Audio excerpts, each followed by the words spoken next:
Great Pacific Garbage Patch is not a floating island. If it was, it would be much easier because we could go there with a boat and a crane and just pick up everything, right? But it is dispersed over a very, very wide surface area.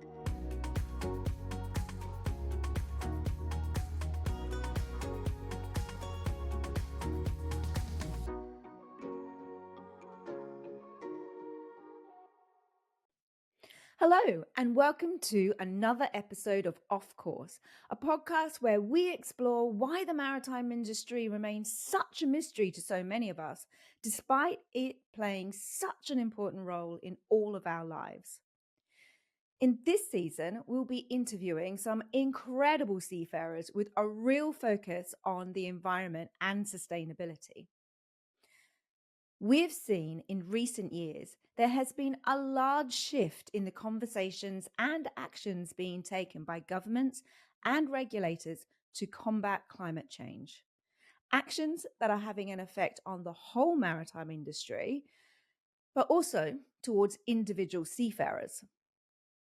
Here at Nautilus International, we are campaigning for an environmentally sustainable maritime industry that is fair and inclusive for all our members by demanding decent work, pay, and conditions, and leaving no worker behind. In today's episode, we'll speak with Laurent Lebreton from the Ocean Cleanup about their vital work and the ways in which seafarers are aiding in their mission to rid the world's oceans of plastic. Based in the Netherlands, the Ocean Cleanup is a non-profit that captures and extracts plastic pollution from oceans and rivers.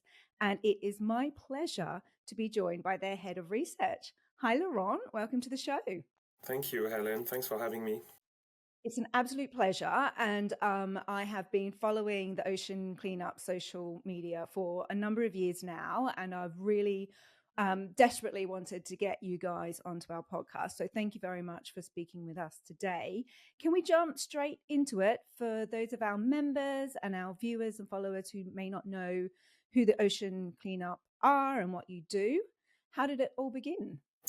Well, so we started in 2013 when our founder, Boyan Slot, decided to try to clean the ocean. And our mission is to rid the ocean of plastics by developing technology. So there's two approaches that we are following. One is we try to intercept plastic from rivers before plastic enters the ocean. And the other part is we are removing what we call legacy plastic pollution. And so we focus in areas of the ocean that concentrate plastic pollution. They happen in 5 locations. We call it 5 gyres, subtropical gyres. And we focus on the biggest of those, which is the Great Pacific Garbage Patch in the North Pacific. Yeah, so you mentioned the Great Pacific Garbage Patch there, Laurent, and this is something that I became aware of about 10 years ago, but maybe some of our members might be a bit unclear about what it is. Could you describe what that is for us? Yeah, no, of course. So the Great Pacific Garbage Patch is an accumulation of plastic offshore. You need to understand this. In the ocean, there is in subtropical latitude things called gyres, and so the ocean essentially like converge and brings those areas where any sort of like floating matter tend to accumulate. There's actually 5 of those accumulation zones worldwide, and we focus here on the Great Pacific Garbage Patch, which is in the North Pacific, halfway between the state of Hawaii and the state of California. And it is believed to be the largest of this accumulation of plastic. And so at the moment, we estimate there is about 100,000 tons of floating plastic in the area, dispersed over a very wide area, like 1.6 million square kilometers. So quite often that has been portrayed as a floating island.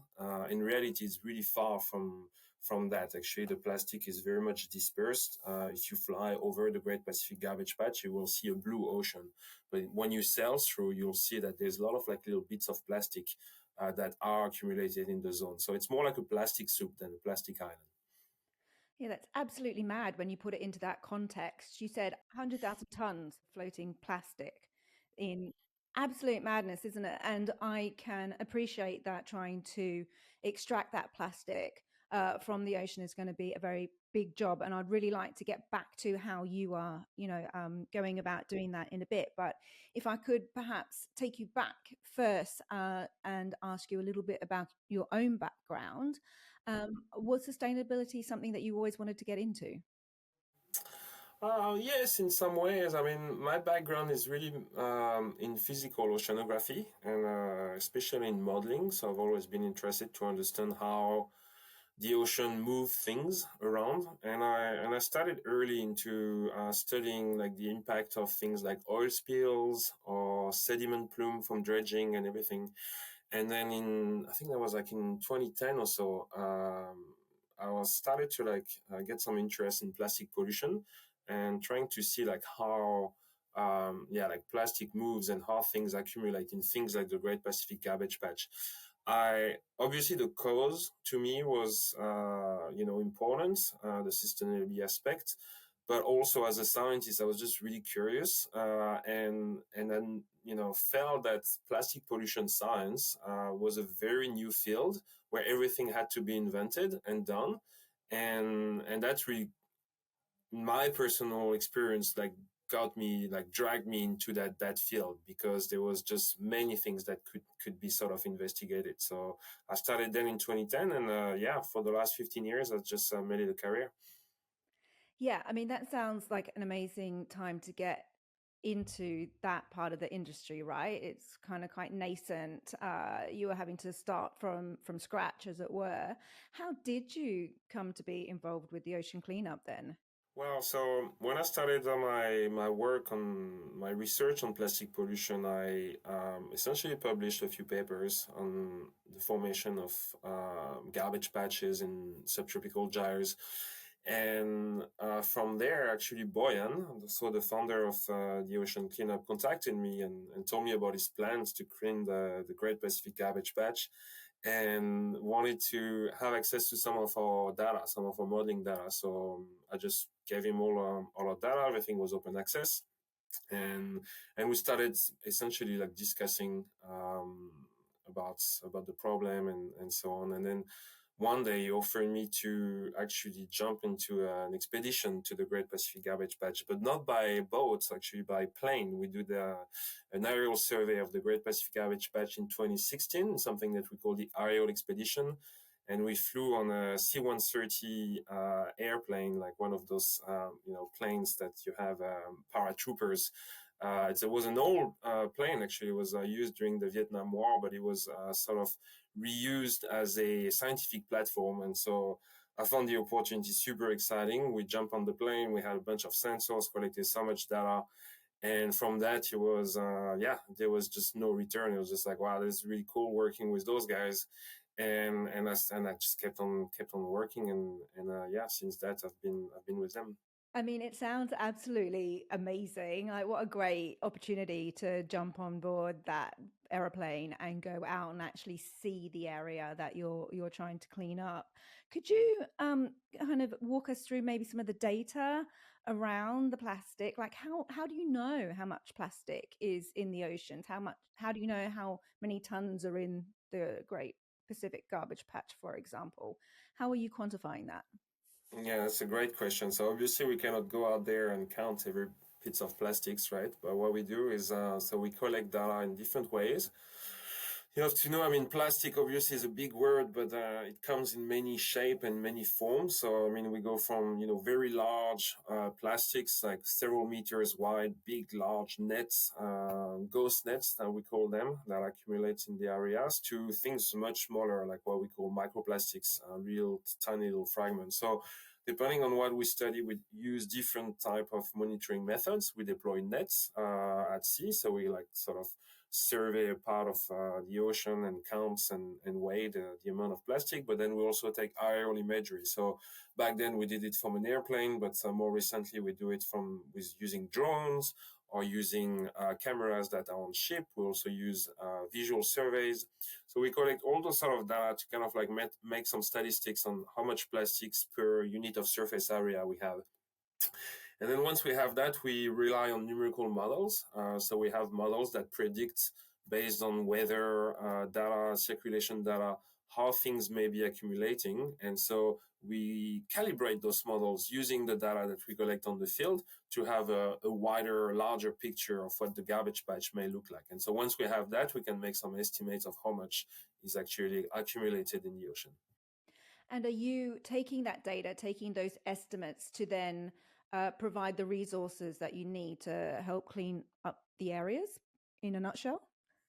Yeah, essentially. I mean, that's like my role in the story is to really like create the knowledge and mapping plastic pollution and mapping the problem. But then we have a whole team of engineers and operation people that's plan the solution. So what type of system can we develop, and how can we do it? Do we need a fleet? Do we need how many systems do we need? So this is another part of the work that is a big part of the work that is developed at the ocean cleanup. But yeah, that knowledge essentially like serves as a basis for designing solutions. Yeah, I mean, it sounds like it's an absolutely massive operation that you've got going now. Could I, when you were describing then the different types of plastic, would we be able to kind of go into that a little bit more perhaps? Because I understand that there are different types of plastics that might behave differently, in the oceans, and, as they break down as well into those microplastics that you also mentioned, they may also behave in different ways. Would you be able to perhaps just talk us through just some of the different behaviors of the plastics that you come across, and how that affects your cleanup operations? Yeah, sure. So I mean, first on the composition, there is two metrics that we can use. One is the number of pieces of plastics, and the other is the mass. And so if you look at the number of pieces of plastic, by far, very far, the majority is microplastics. Over 90% of the pieces of plastic found is actually little tiny fragments. But then if you look at the mass, uh, essentially the total mass is carried by larger objects. So like, about, 3/4 of the mass in the Great Pacific Garbage Patch is actually carried by objects several centimeters, or even like several meters. So it's important to make the difference here. And then, yeah, so we have like microplastics, really tiny little fragments, and then larger objects. Larger objects may be made of essentially two kind of plastic. One is the hard plastic, so that could be anything like crates and buoys and all sort of like bottles and so on. And the other part, which is approximately 50%, is made of fibrous objects, so like nets and ropes and a lot of things coming from fishing gear. On all those plastics, most of them are made of polyethylene and polypropylene. Those two polymers, they are floating, meaning that they are less dense than seawater. And that's, as opposed like other plastics like PVC or PET, like your classic water bottles, they are actually sinking polymers because they are denser than seawater. So we found those two types of plastics, so they float. But obviously, yes, like depending on their mass and also their size, they will have somewhat different behavior. Like microplastics, little bits of plastics will tend to be more dispersed in the water column. So as soon as you have a lot of waves and wind, the sea is very choppy. You will see that those microplastics will be dispersed over the few meters on the water column, as opposed to like larger plastics that will surface much faster. So there is a bit of a difference in the way those plastic behaves, and so we have to take that into account when we model and when we estimate the trajectory of those plastics. Yeah, and can you also describe to us how that affects your cleanup efforts? Because if there are some plastics that are higher up in the water or maybe on the surface, and then others that are lower down, we're talking very deep oceans here, aren't we? Does that affect your cleanup efforts, and how do you deal with it? Well, we take that into account. Like, I mean, we are chasing floating plastics because they are probably the one that make the most damage at the ocean scale. And we did some study using trawls and different level of trawls to try to understand how deep those plastic can go depending on different sea states. And so we see like eventually everything would be sort of concentrated in the first top 3 meters. So the design of a system goes down to like, several meters to be able to like capture those plastics and not only scoop only the surface, but just really like the first few meters. So to recap, so far we've heard about all the different types of plastics in our oceans and how the ocean cleanup is working to remove these. Stay tuned to find out how you can help rid the world's oceans of plastic. You describe the technology that you're using for specifically the ocean cleanup. I mean, in my mind, it's just like a giant net. Is that correct, or is it a lot more sophisticated than that? Yeah, I mean, on paper it can be described that way. Obviously, it is. It is. There are some, specifics. Because a giant net. I mean, could be, thinking was like, oh, well, eventually you are fishing plastic, right? But the thing is, like, as we go at sea and try to collect plastics, we also do that for environmental reasons, right? So it's very important that we actually don't have any impact on marine life. So you have to take that into account. So there are a few tricks that we have, and so it's not essentially a giant net, but it's what we call a barrier. So to go back on the problem itself, the Great Pacific Garbage Patch is not a floating island.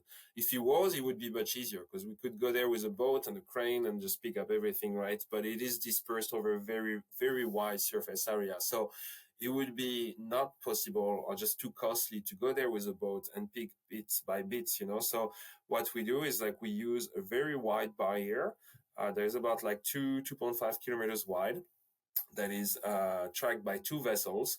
And so that barrier moves very slowly, about 1.5 knots. So that's, if you're walking speed, human walking speed, that would be like half of it. So we just very slowly rake the surface of the ocean, and we concentrate that barrier has a shape like a C shape. And so plastic eventually is concentrated at the bottom of that C and that of that C shape. And at the end of that C shape, there is something called a retention zone, which sort of capture all that plastic. And we track that barrier for maybe like 2 to 3 days until the retention zone is full. And once the retention zone is full, we bring it back to one of the vessel, and then we offload the catch onto the deck. There are a few. So I was telling about like mitigation to marine life. Obviously, we don't want to have like negative impact to marine life. So there's different things that we have. We have observers on board to survey for marine life, especially like marine mammals. We have all sort of lights and sounds that just try to like get them away. And then we also have some cameras inside the retention zone where we see whether there is animals that may get trapped into the system. And so when we see an animal that like marine mammals, we never really have any problems. They're like smart enough to just get away. Like they're curious, but they just get away. The issue we may have had, or we have had in the past, is with sea turtles. They're a little bit more stupid, and they're like kind of like get into the retention zone, and they don't really know what to do. So we have a safety hatch. So whenever we spot one of the turtles getting close to a retention zone, we can actually close the retention zone and have an area where they can escape. And so it works pretty good. And so, yeah, that's sort of like the different mitigation measures that we put in place. So we actually mitigate any sort of interaction with marine life. So it is a giant net with a few tech sort of, tricks. Yeah, I love that picture. I was literally picturing it as you were describing it there, and the fact that you have considered the marine life as well, and ways that you can, reduce harm to them as you are also ridding the world's oceans of plastics. It's amazing. And I've also seen on your socials you do some pretty cool videos that when you kind of scoop up all of, I'm going to call it a net. I'm sorry, what should I call it? Yeah, the retention zone. Yeah. Retention Yeah. zone. There we go. I've seen some very cool videos on your socials where you scoop up the retention zone and it goes on board the ships, and all the kind of plastic debris come down, and you've got people there kind of sorting it out into different piles for further processing, I imagine, and recycling. Is that the next step? And how much are you typically removing each time? Every 2 or 3 days that you are extracting the retention zone.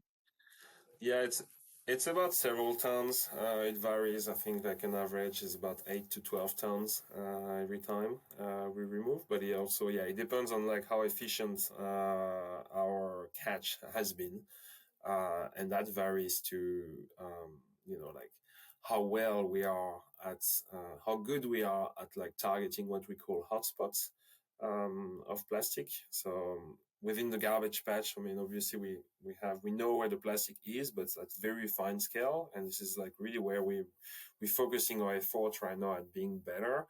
Is trying to like target the hotspots within the accumulation zone, right? So whenever we hit those hotspots, we like fill up the retention zone very quickly. But if we're like outside of those hotspots, it may take a little bit like longer, right? So the catch eventually varies, but yeah, several tons per extractions.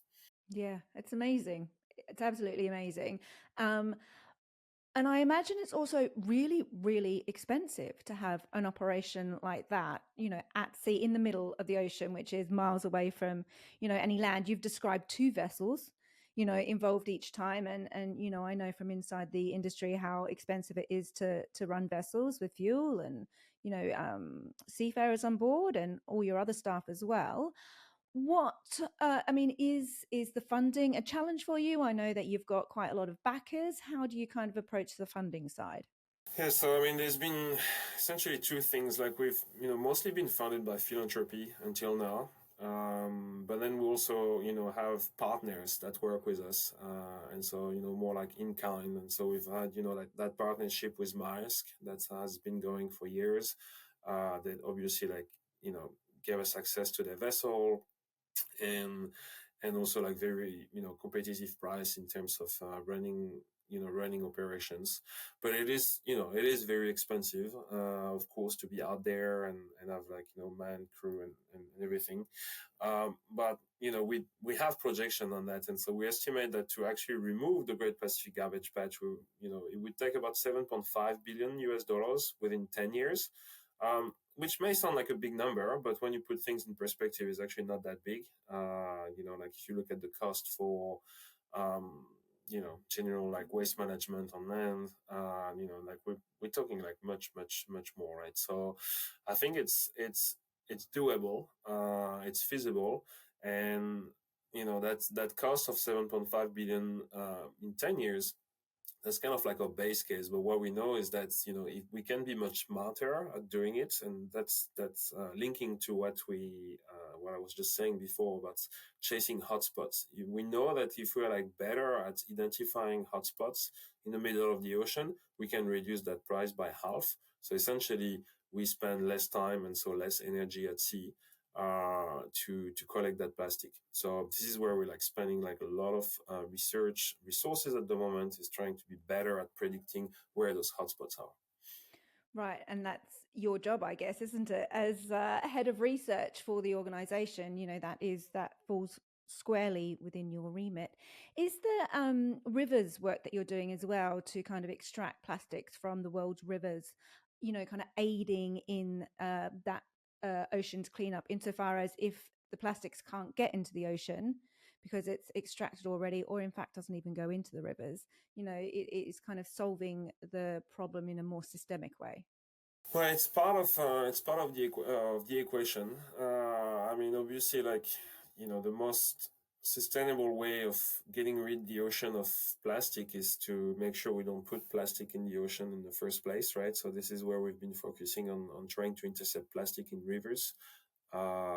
We believe like most of the plastic entering the ocean is coming from rivers, but the plastic coming from rivers, there's a very high chance for it, like over 90% will eventually end up on the coastline somewhere. The plastic we find in the middle of the ocean, a lot of it is actually coming from fishing activity. So it's two different part of the equation, right? But yeah, the plastic we intercept in rivers Obviously, like we have about 20 systems right now operating, I believe, in 8 or 9 different countries. And so, yeah, I mean, obviously, like very high impacts in terms of like catch day to day. Um, on one side, it is, removing plastic and making sure that doesn't get into the ocean. But also for us, it's, we take that as also a monitoring tool, right? So we, we collect data on the type of plastic that we find, whether it's in the ocean, but also in rivers, in trying to understand what type of plastics, what is the use, what is the reason, what is the polymer type, what is the reason for that plastic to be lost in the river. And so that data for us is very important because it can inform mitigation strategies and upstream policies, right? Eventually, we don't want to be, like we always say, we want to run out of business, right? We don't want to be, garbage man of the ocean for forever. So I think it's very important that you actually, bring that pollution, like some level of visibility, and then also report on the type of pollution. So then upstream mitigation measures can be implemented, and eventually we don't need to do our work. Yeah, it'd be a nice position to be in, to not be needed in 10 Yeah, years' time, and wouldn't just it? retire. Right? Well, if you retire, I'll retire as well. How's that? Because Yeah. hopefully you guys and the world together will have achieved your aims. But we're not quite there yet, unfortunately. And I know you're very aware that over the summer, some global talks to try and develop a landmark treaty to end plastic pollution failed at the United Nations. And this has been an ongoing problem for a while. What does that mean for your mission? Well, I mean, obviously that was a big, upset. Kind of saw it coming, to be honest. But yeah, we're just really hoping, for that treaty to pass through because, I think at least for our mission, we're hoping that eventually we could get some institutional funding, governments to also buy into our mission, and I think that treaty would help us do that. I think particularly the interception in rivers, we see it as a tool to monitor upstream mitigation and to see the efficacy of such a treaty, right? So I think that's important that, you know, I mean, the discussion take place, but eventually that there is a legally binding agreement between nations to end plastic pollution.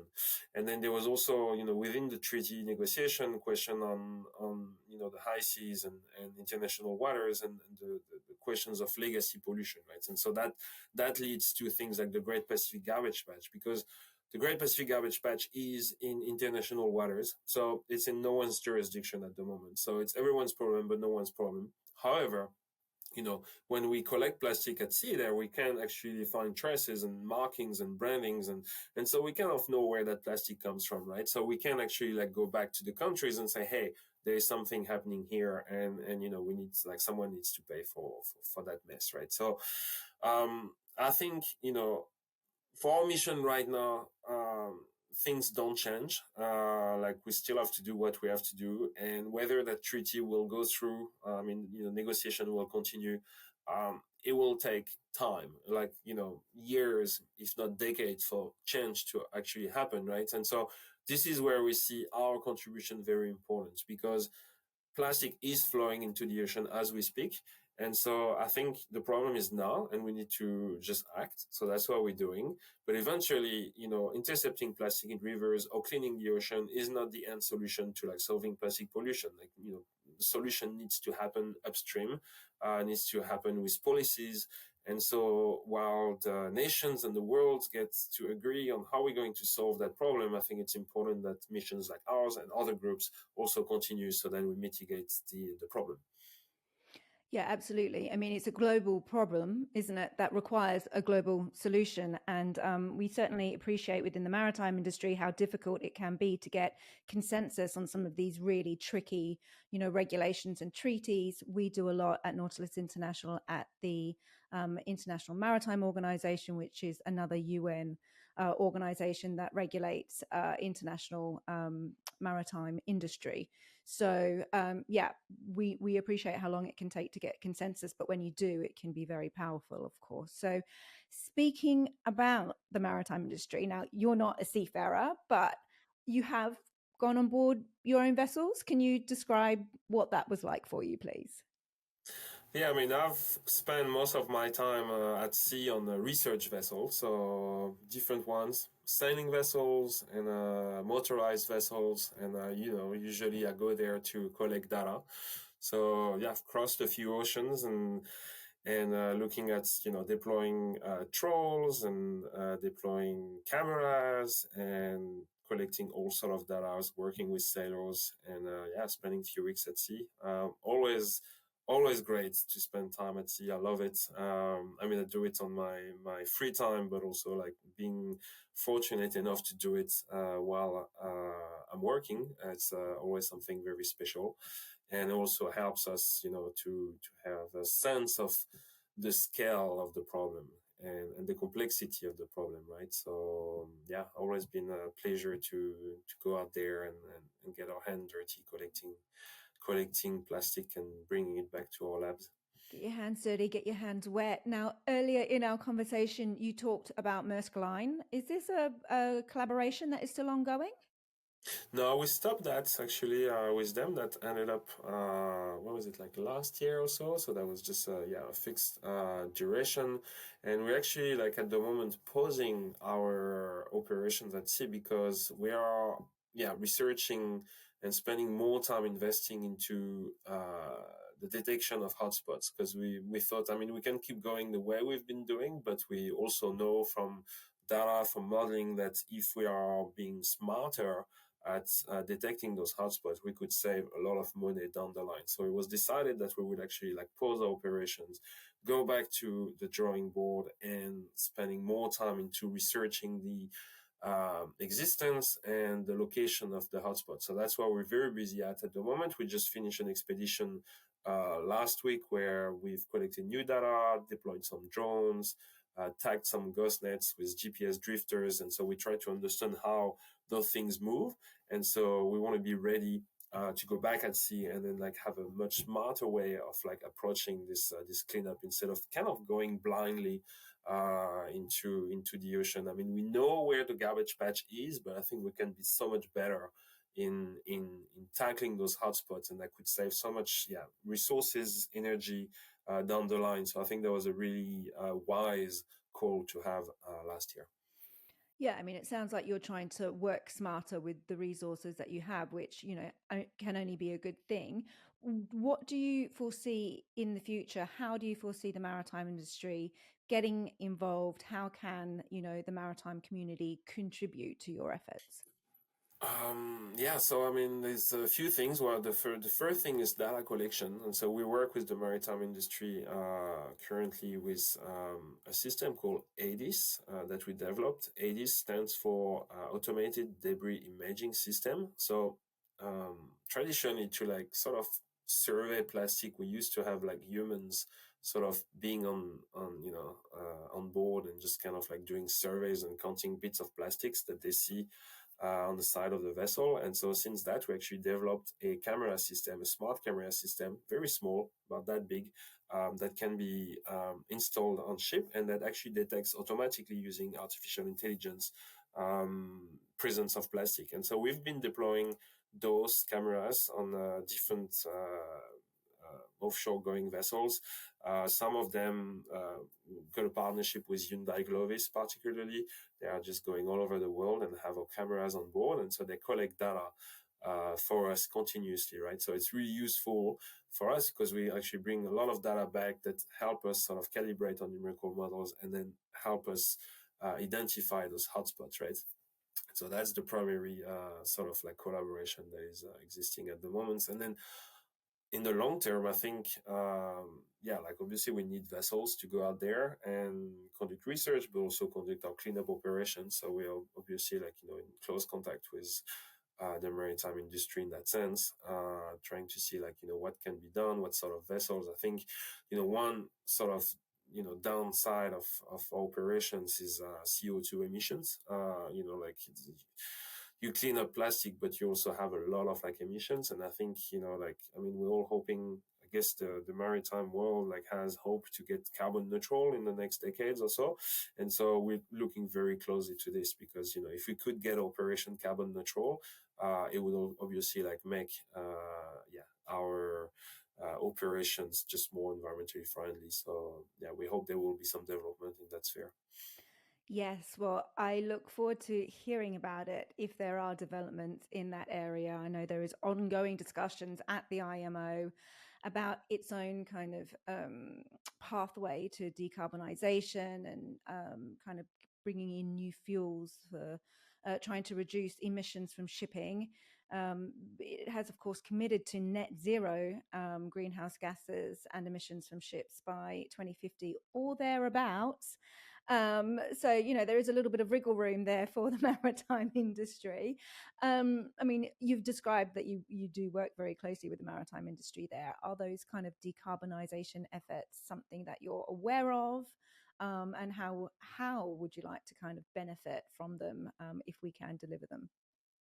Yeah, well, I mean, that's, typically if we could get, decarbonized operations, that would be just like ideal, right? But obviously, like we are a small organization, we tackle plastic pollution, we cannot just invent everything. So this is where, like, we're hoping that the industry can like catch up and then, come and say like, okay, what's like the different solutions that we can offer, maybe tailored to our operations as well, because, we're not sort of shipping things across the globe and have to like we don't necessarily go for the speed like I was saying. Our system is being dragged at 1.5 knots, so it's maybe a special case and special use there where maybe some certain fuels or certain propulsion systems can be adequate there. But yeah, it's I think it's a combined effort and it's an ecosystem. Like it's not necessarily for us. I think like we don't have the capacity to like develop those kind of things, and so that's where like I'm hoping we can actually get the industry to come up with solutions and offer us the opportunity to have a carbon neutral cleanup of the ocean. Yeah, absolutely. I mean, that's definitely an industry-wide challenge that we're all very aware of here at Nautilus International. But on an individual level, you know, if any of our members are listening to this, if they want to get involved in some way, what recommendations can you give to our members, seafarers, whether they are deck officers or engineers or, in any other position on board a ship? How can they get involved with your cleanup efforts? Well, I mean, like I was saying, like the first things that can happen is a data collection. I mean, for us, like data brings knowledge, and knowledge just makes us like closer to a clean ocean. So I think, get in touch with us. Our website, theoceancleanup.com. There's different ways to get in touch, but you can participate in the data collection program, whether it's about embarking our ADIS or camera system, or even just participate in just simple visual surveys. We have an application that you can download on your phone, and then you can conduct visual surveys as you go at sea. So it's a really good way to contribute to the mission. And in one sentence, if you can, what is your vision for the condition of our oceans by 2040? Well, a cleaner ocean. This is where we're working for, right?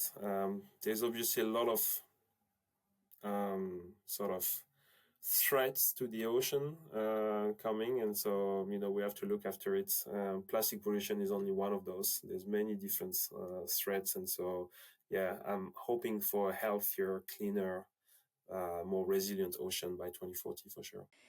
Thank you to our guest Laurent from the Ocean Cleanup. It was such a pleasure to learn about what we can all do to aid in their mission to rid the world's oceans of plastic. If you would like to find out more about how Nautilus International is working with organisations like the Ocean Cleanup to ensure the maritime workforce is represented in global sustainability forums, you can visit nautilusint.org, where we have loads of information on this and more. Remember to like and subscribe on your podcast platform of choice and to watch on our YouTube channel. You can follow Nautilus on social channels everywhere at Nautilus Int. That's Nautilus INT. For now, thanks again for joining, and we'll see you next time.